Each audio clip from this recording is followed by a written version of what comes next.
In this video, I'm going to teach you how to play Gacha Life 2 on iPad. It's a very easy process, so make sure to follow along. Gacha Life 2 is available on both Android and iOS devices, including on iPads. So all that you have to do is download it from the App Store. So I'm going to showcase how you can go over to the App Store and download it from there. Sadly, I don't have an iPad on my hands at the moment to showcase it directly, but I'm still going to give you the general instructions.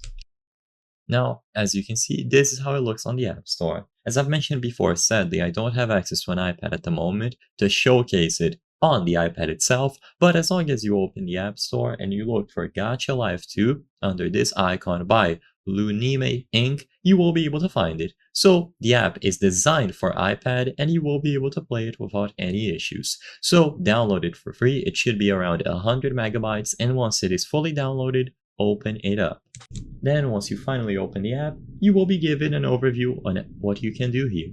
By default, you will have these character slots. You can choose a specific one and then start making your character. So you can browse through presets or choose any of these random empty slots.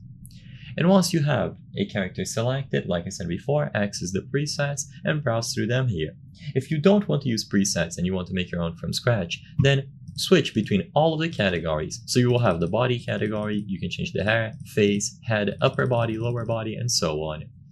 You can do custom poses for your character. This is how it looks. You will be able to visualize it here. You can see the animated poses, undo the changes, and there is a lot to explore. Sadly, for a video of this length, I cannot go over everything, but it is all very intuitive, and you should be able to grasp the general idea on how to customize your character. Once you have everything saved here, it will be assigned to your profile. You can give it a name, an icon, change the birthday, age, whoever created, so you can include your name, profile, pronouns, and everything will be available. If you share it with others online, they will be able to see this character published, and you can give them the option to use it as well. It is very fun to spend a lot of time messing around with all of the customization options. Like I said before, there is a lot to do inside. And even though I would like to showcase all of these features in details, sadly, I won't be able to in a video of this length. But if you enjoyed this video, please consider giving it a like and subscribing. Before I end, I want to showcase you something.